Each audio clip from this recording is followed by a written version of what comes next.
Hello everybody, my name is Mars, you can call me MG if you would like, and we are starting a vlog at 8 p.m. because I want to start reading my next book. Of course, the car is going to drive right as I start this vlog, it's fine. I do this all the time where I want to start a new book, but it's for a vlog, so I have to start the vlog late at night with this abysmal lighting. We're moving on.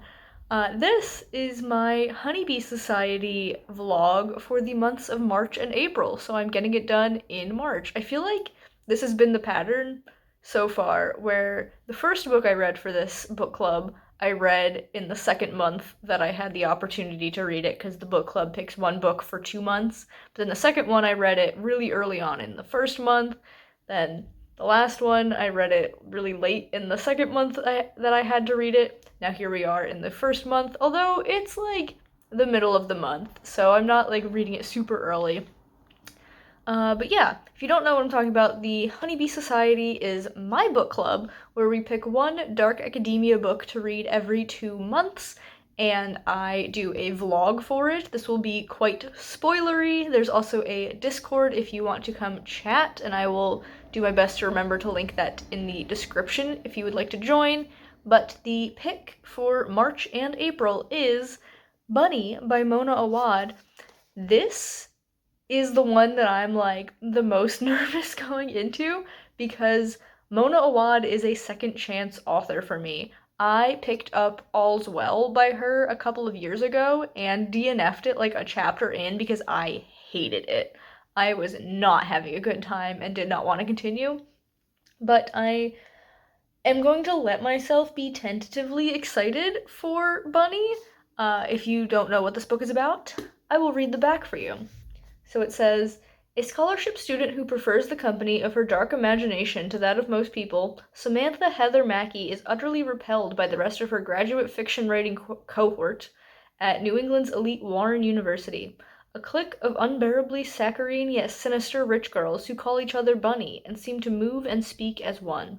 But everything changes when Samantha receives an invitation to the Bunny's fabled smut salon and finds herself inexplicably, I had stumbled over that word because it's split across two lines, drawn to their front door, ditching her only friend, Ava, in the process.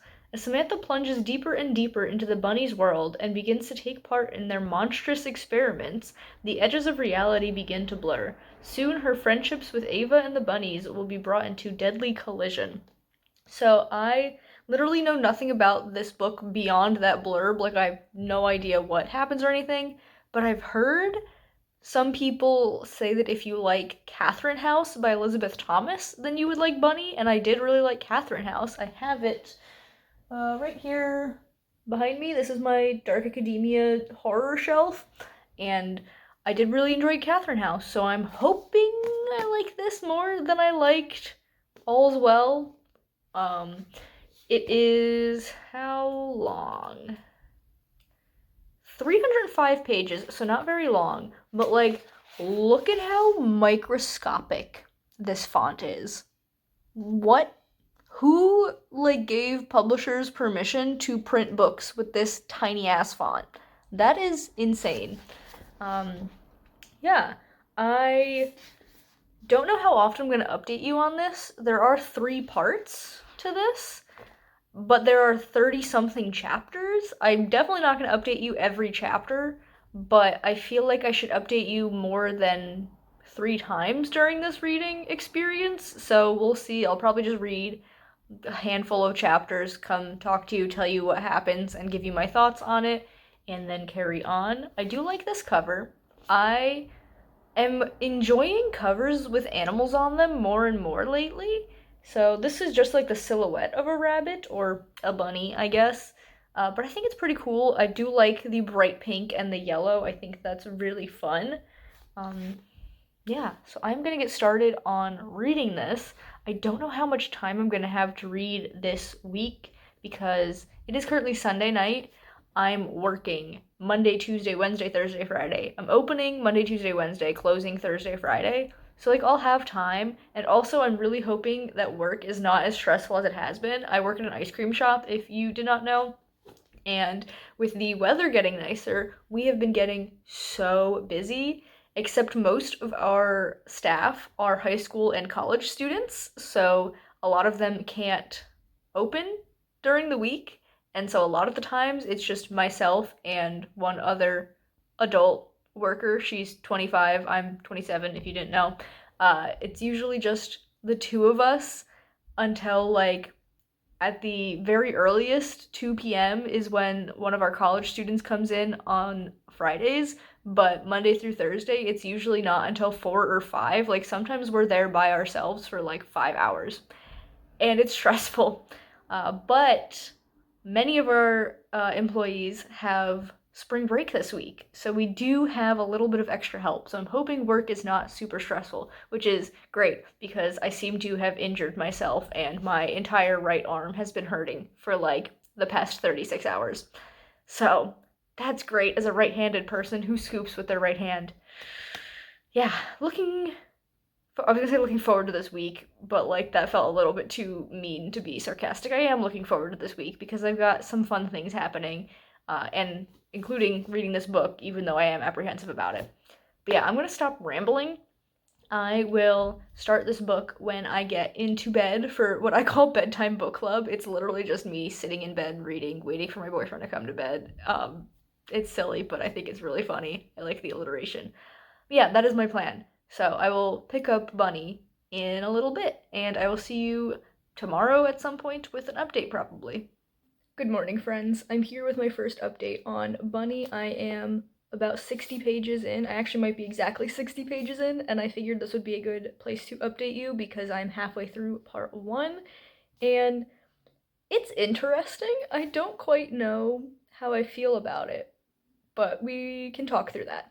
So, essentially, we are following Samantha, who is a graduate student at Warren University studying fiction, and she is part of a cohort of 5, the other 4 members of the cohort being the Bunnies. Now, we do learn their actual names, but they also have nicknames that Samantha calls them, like, in her head. So there is Eleanor, who is the Duchess. There is Victoria, who is Vignette. That's her nickname. Caroline is Cupcake, and Kira is Creepy Doll. And they all also have their own, like, kind of vibe or aesthetic. Like there's one that's a little bit more alt, one that's very princessy, one that's more like elegant, that sort of thing, but they all are constantly being described as these like pink and white blurs, and they are very much on their own. They, like I said, call each other Bunny, but also they do sometimes call each other by their real names. It's just mostly Bunny. And they have always kind of been separate from Samantha and excluding her in the previous year of their study as a cohort together. But this year, I think it feels like school has just started, and there's this faculty event where all the students are invited to go and like mingle with the faculty members, and Samantha ends up waving at the Bunnies for some reason, and they all wave back, and the next day she receives an invite to their smut salon, and we will get to that. There are a few other characters that are important. We have Ava, who is Samantha's only friend, and she is an art school dropout. They've known each other since the previous spring, so I guess only a few months, but she's very, like, alt-baddie, very, like, punk, and she's very self-centered, but Samantha's also very self-centered, and they're kind of like,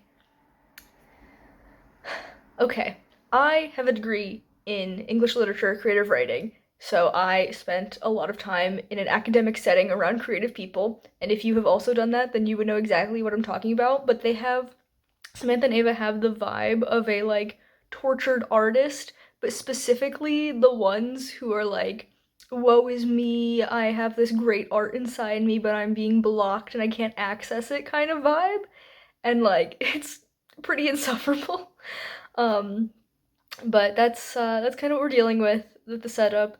There's also this guy whose name I can't remember. He is part of the poetry cohort, and he's really into Samantha, but she's just like, yeah, whatever, bum some cigarettes off him sometimes, and that's really it. There's also the lion, who is a professor, and he and Samantha had something going on the previous fall, but we don't really know the details of that yet. So that's kind of hinted at, and I think that's it. Those are like the main people involved. Excuse me, I have the hiccups. But yes, Samantha gets invited to this smut salon and she actually goes. And it ends up being this event where the bunnies drink a lot of weird cocktails and recite erotic literature to each other, poetry, prose, even some nonfiction. And not even just like recite, but almost like perform it in like this weird experimental way.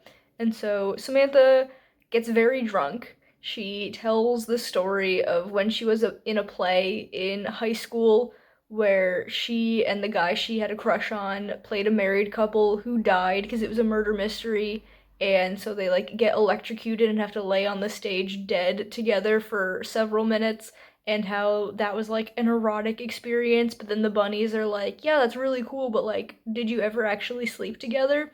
And they didn't, but Samantha like makes up a story that they did, and then the night gets really weird. They tell her she has to like go out and catch a bunny because that's like the way they traditionally end their smut salons, and there's so many around campus it shouldn't be hard, but Samantha is like beyond plastered at this point, so she's kind of just the next day like picking up little details out of her memory of like taking the bus home, thinking that she was going to die because she's going home on her own, and there's like all these stories of like girls getting raped and guys getting mugged on the campus or like just outside of campus in the like bad area of town. But she does make it to her apartment that she actually doesn't live in because she stays with Ava now, but she still has this apartment, I guess. Um, and then she's like, that was weird. And she remembers a bunny jumping into her lap at some point in the previous night, and then when she wakes up in her apartment that she hasn't been to in months, there's a bunny in her window and she screams. Weird. Very confused, but okay. Then the last chapter that I read, she is going to the first workshop of the semester. And boy, did that bring back memories as someone who had been to many a workshop in college. But they read their stories that they had written over the summer, and the bunnies are all like very usual with themselves on their own, like hyping each other up. And then Samantha reads her story. It's the last story she wrote before her block set in, and she's like, they're gonna do the same things they always do and give me the same feedback where they're like, it's so dark, it's so angry, it's so abrasive, blah blah blah. And they do give that feedback, but then they also give a little bit of like positive feedback as well, the way they would with each other. And one of the bunnies calls her Bunny, and so that is a little bit of a dip into Act 2. I guess we're gonna really get into it. Apparently, this book is a horror. I didn't know that, but I went on Goodreads because I wanted to see what other covers they had for this because I wanted to see if there were any more interesting ones, and they were pretty cool. I think I like this one the best though. Um, but I saw that like the main tag for this book was horror, and I did not know that. I thought this was more like literary, but I guess time to alter my expectations a little bit. I do love horror, so we'll see how it goes, but so far I am intrigued by it. I wouldn't say I'm enjoying it, but I'm definitely intrigued by it. So I do have to go to work. I actually have to leave in like 5 minutes, so I should go like put my shoes on and everything. But tonight, when I come home, I will be doing more reading, so I might update you tonight. I might not update you until tomorrow, but the update will be when I finish part 1. Hello, friends. It is almost 9 p.m. on Monday, and I finished part 1 of Bunny. So I'm now 120 pages in, a little past the 1/3 mark. Excuse me, I am so tired. It has been a wild day. So I was supposed to work 11 to 5. I ended up coming home at like 1:45 because we had a tornado watch, and my boss was like, you guys can just close and go home. I want you to be safe. And I was like, okay. So we all went home. I mean, there were only 3 of us there. 4, technically, if you count the person who was doing cakes, but she wasn't, like, there to be a server or anything. So we were literally only open for half an hour. Then I came home, and then I just kind of felt like absolute trash all day. So I was kind of just chilling.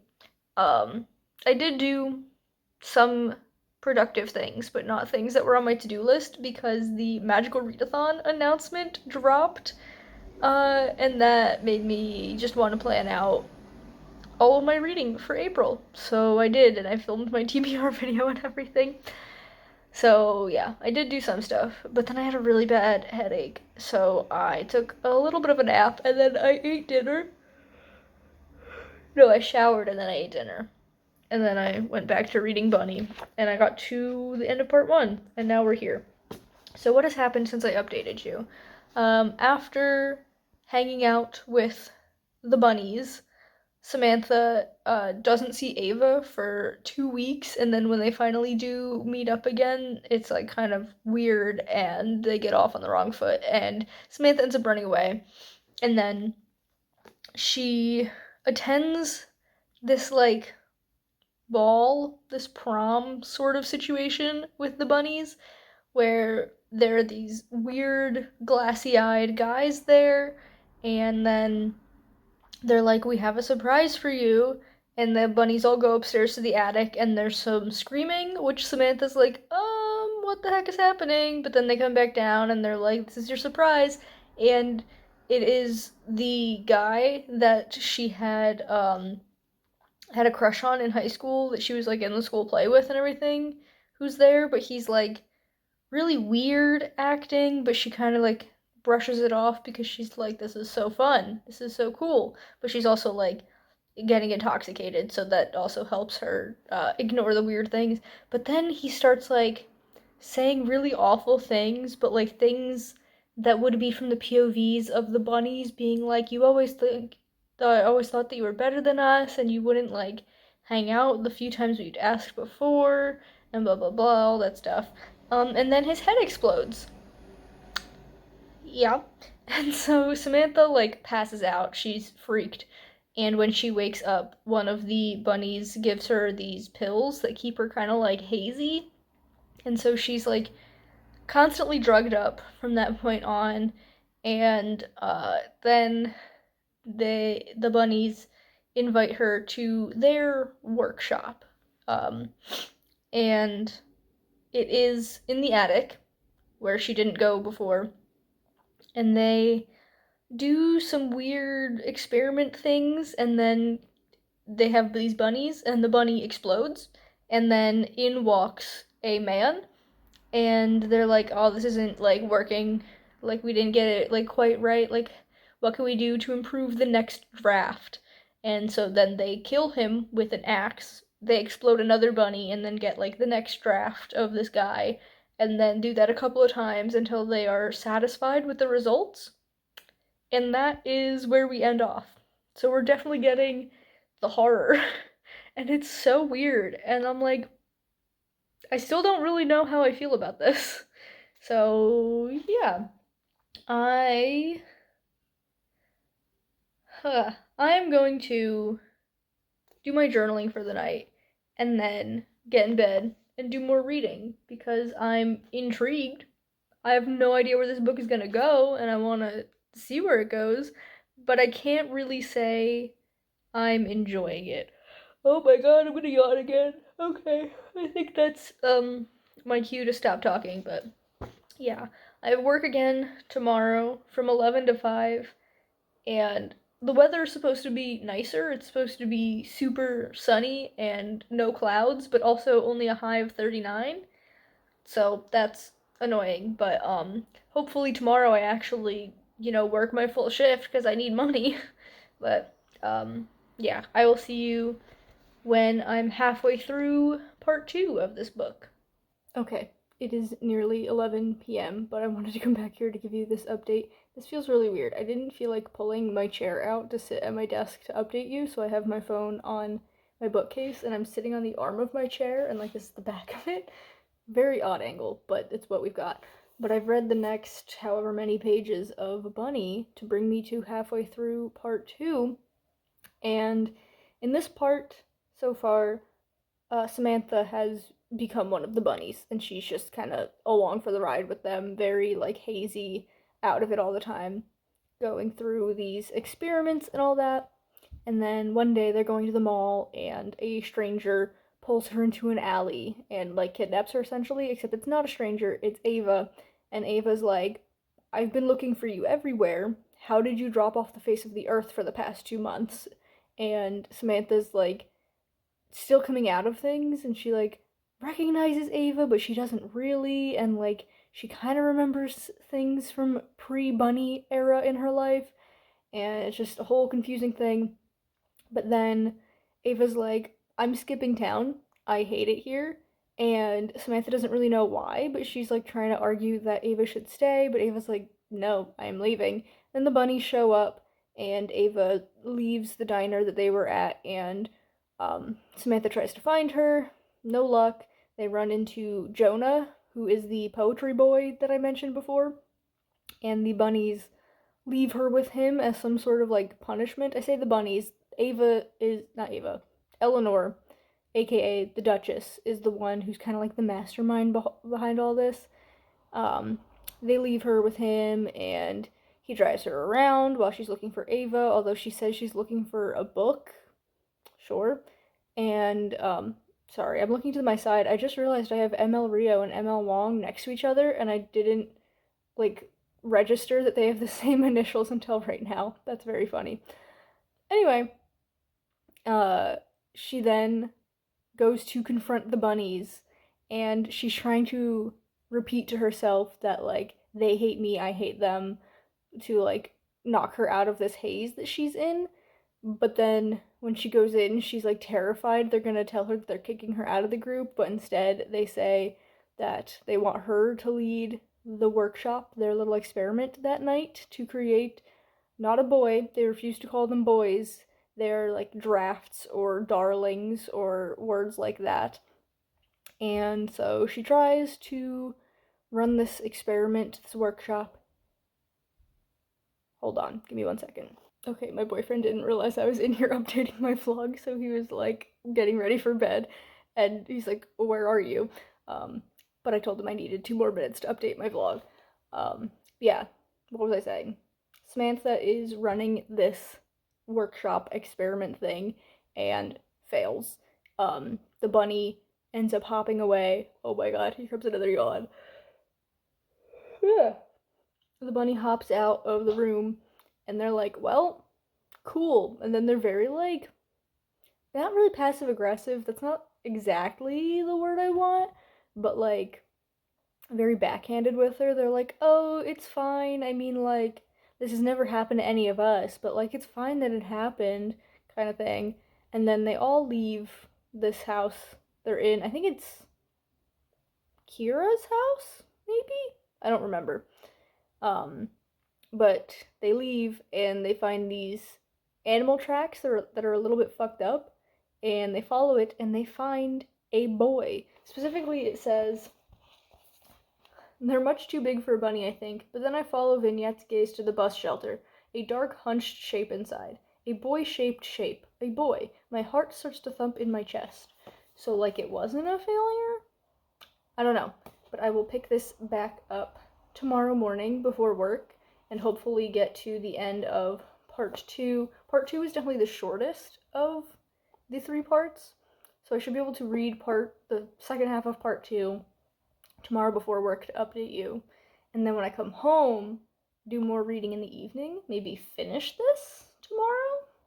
I don't know. Despite its teeny tiny font, it does read pretty fast, so that's cool. I wouldn't say I'm enjoying this. I'm not like hating it, but honestly, I'm kind of just like, this is a thing that I'm reading, I guess. So, yeah. I'm gonna go to bed now, and I will see you tomorrow. Hello, friends. It is Tuesday, and I have an update on Bunny. I did not have time to update you before work this morning, but I'm here now. I have finished part 2, and this one was kind of the most nothing part yet. So, essentially, this guy that Samantha and the bunnies see at the bus stop, it's like ambiguous as to whether or not he was created from Samantha leading the workshop or if he's like just some cryptic guy. And the more you read, the more it leans more towards him being this bunny creature thing, but like it's still left a little bit vague. And this part shows you the end of the semester and winter break, and Samantha is all alone. The bunnies have kind of like abandoned her and they're all gone on winter break. And she runs into this mysterious man several times, and he, at the end of this part, ends up leading her to Ava's house, which she had stayed at for a while before, and she just couldn't find it on her own. But he like leads her there and then disappears, and Ava's like, "Oh hey, didn't I give you a key? Like you could have just come in." And that's where this part ends. There's like such little plot in this book. It's kind of baffling. Um, yeah, I was thinking that like this gives me Heather's vibes, but not in that it's similar to Heather's, but that it's trying to channel the Heathers, you know? Like you have all of these bunnies, and then Samantha's kind of on the outside, but kind of in the group is kind of like the Heathers and Veronica. This weird man kind of gives me JD vibes. So yeah, there's not really like similarities, but it's just what made me like it. I just thought of the Heathers while reading this book, and I'm like, interesting. So yeah, I don't know if I'm actually gonna be able to finish this today, because let's see, what page am I on? I'm on page 219 out of 305.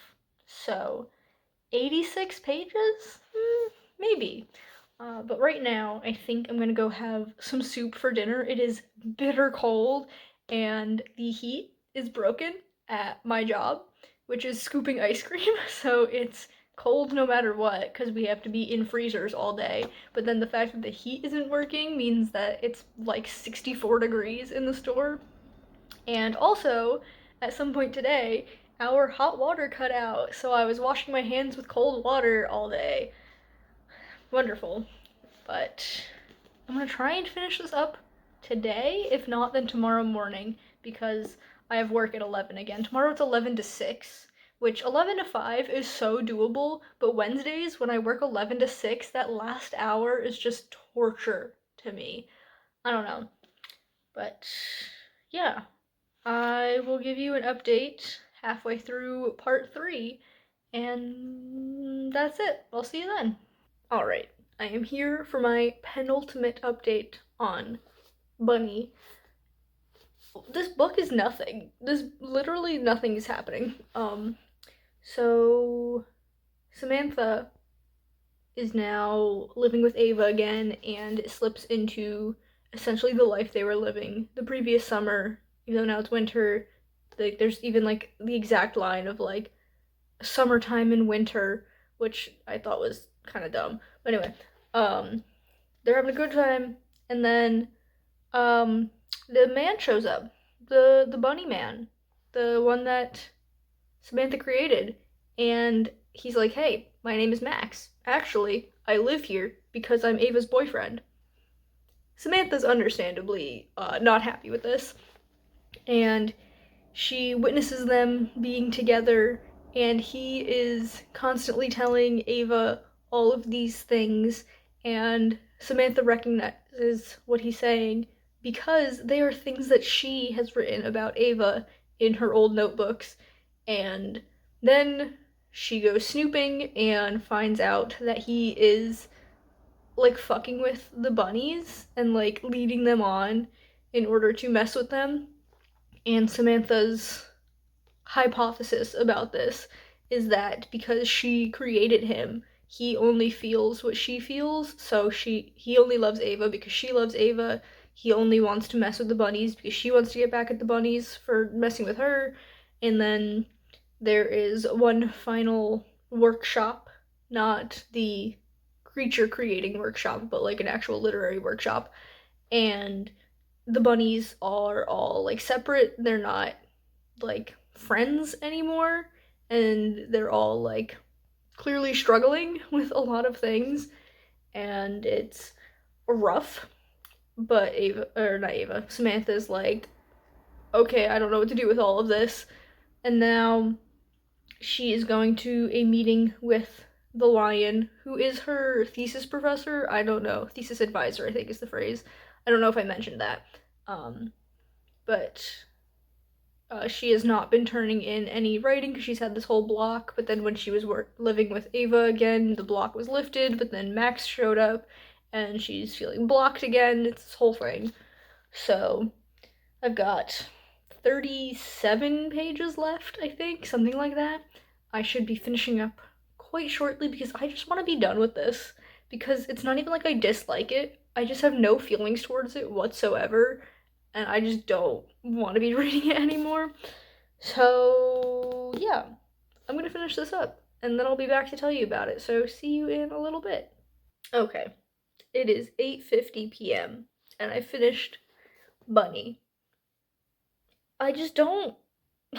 This book was so nothing. This last section was as if the author realized she was at the end of her story and had to have a climax of some sort, and so she just wrote down the first idea that came to her mind, even though it didn't make sense. This book was just so nothing that I don't like have any feelings or thoughts about it.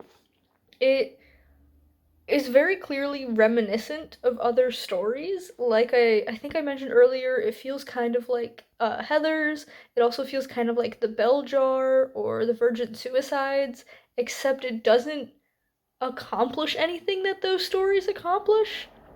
So, I don't know, it just kind of felt like absolutely nothing to me. I really just don't think Monowad is for me. So, I'm gonna return this to my library and probably never think about it ever again.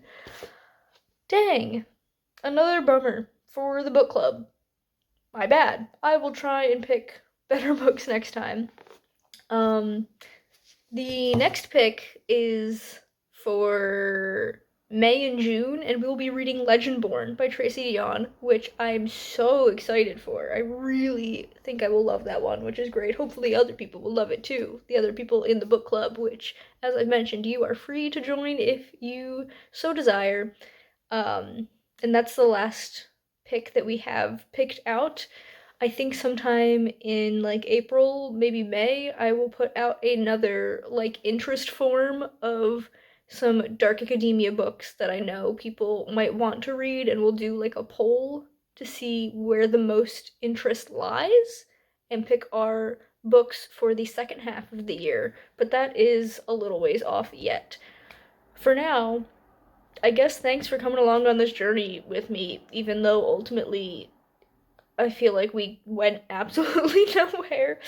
Jeez. Okay. Anyway, if somehow you've enjoyed this video, be sure to give it a big thumbs up. You can subscribe to my channel for more content, and that way I will see you guys in the next one.